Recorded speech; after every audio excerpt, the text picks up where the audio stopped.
Shelley, is there any particular way I should introduce him, or just say, here's young Groucho Marx? Louis Stadlin, who is a brilliant actor in his portrayal of Groucho Marx in right. Minnie's Boys. Don't you want to use his name? Stanley, isn't it? Louis Stadlin.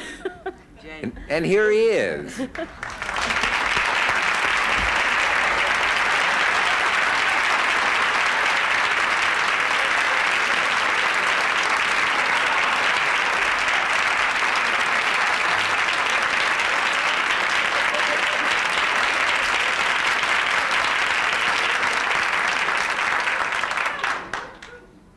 Emily, I love you.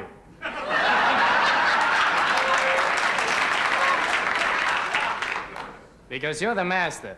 And even if you're the plug, I'll accept the charges. Maestro?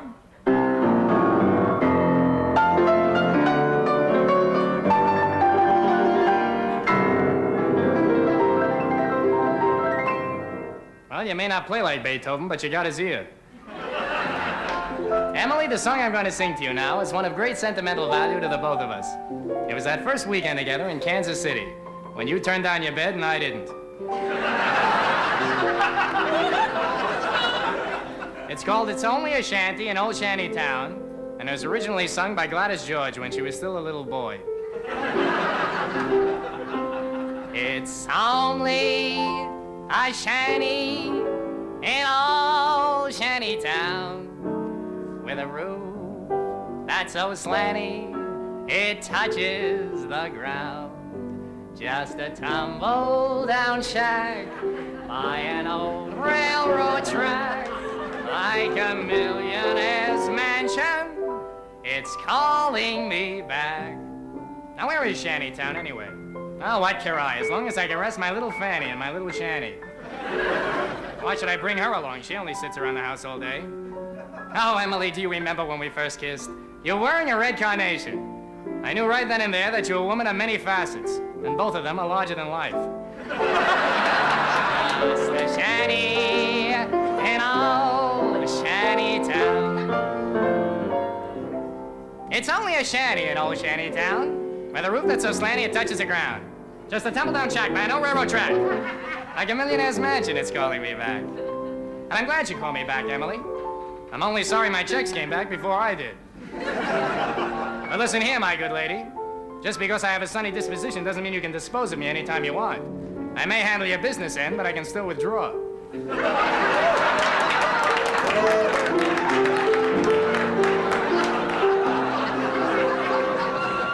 I'd give up my palace if I were a king. It's more than my palace, it's my everything.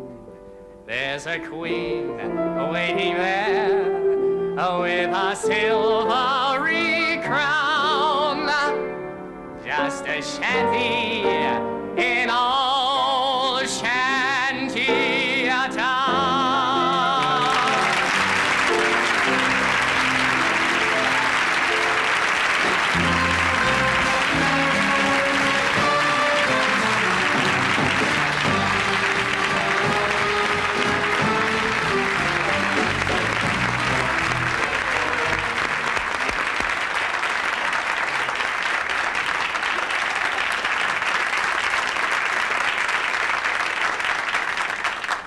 Now you know why I'm retiring from the theater.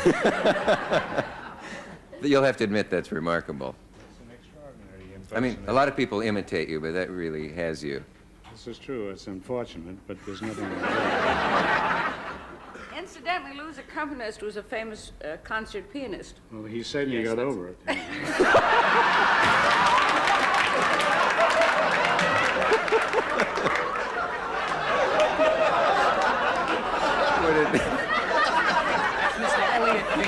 Elliot Finkel, in case he wants to be identified after That's that his remark. name?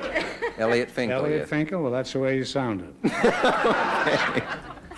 What did they do if one of you got sick? Did you have any understudies? We used to throw up. Are you talking to me? I mean, after that,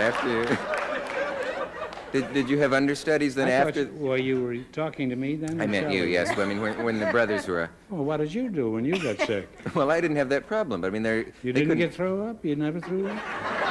I threw up several times, but it was not the same because Some they're. of my best friends spend most of their time throwing up, I'd like to meet especially them. when I'm around. Groucho, tell me truly, really, how did Minnie, your mother, handle all these boys who were obviously a handful? Completely ignored us.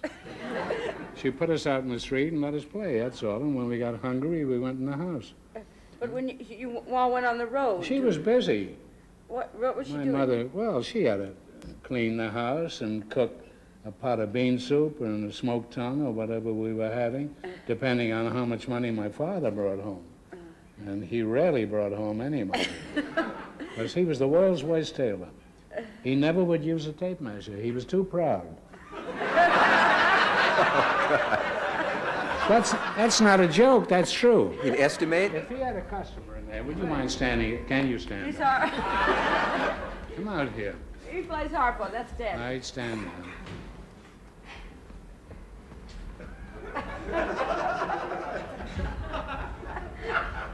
Okay, that's fine. I got you. Sit down. 3 weeks later, the suit had come. One pants leg would be up to here. Would be a mini pants. And the other expressions are. And neither the coat would fit. Usually didn't have buttons. And you see, the big problem here is that Chico was a congenital gambler and compulsive. He couldn't avoid gambling. When Chico died, he didn't have a penny. Somebody once said to him, "How much money has Harpo got?" No, somebody said to him, "How much money has Chico lost gambling?" He says, "You find out how much Harpo and Groucho have got. That's how much I've lost." And that was true. He wasn't trying to be funny. As a matter of fact, the last 3 or 4 pictures we made, we had to do it to keep Chico back in money again at MGM, because he never had any money. He was either at the racetrack or in a crap game or someplace. He had no sense about money. He spent it as he got it. Now, I don't know, he may have been better off than we are, because I've saved my money. That's why I'm on the show for nothing. I can afford to be on this show. My father never got the same customer twice. I must tell you a brief story, which isn't in the show. There was a fellow on First Avenue, around 88th Street or something in New York, that had a confectionery store. And he was a devout Catholic, and he was getting a suit made by my father for Easter, which was the following day. I mean, the suit was finished, and he had empowered me to take the package over to the confectionery store, and he was so delighted to see me, and he gave me a chocolate soda, and I was sitting on the counter there with that nickel chocolate soda. I was having a wonderful time. And finally, this confectioner, whose name was Stuckfish, you wouldn't believe this. This was his name, and he came out and bellowed as loud as he could.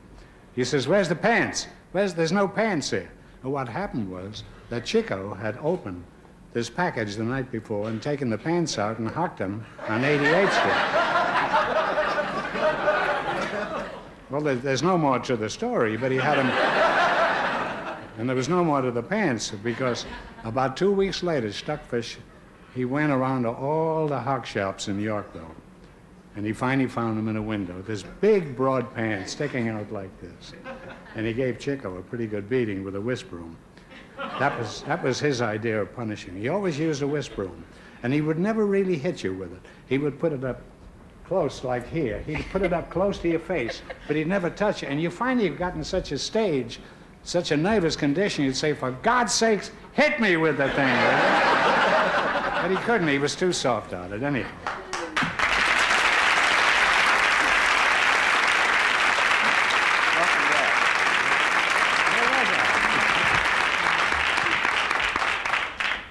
You know, we didn't have enough time to put all the experiences of the Marx Brothers in this play. But I saw it last night for the first time, and I must say I was delighted with the show. I think it's going to be a big hit. I hope it is. I recommend it. Be comfortable. We'll be right back. Stay where you are. We'll be back in a minute. I own no part of this show. You own no part?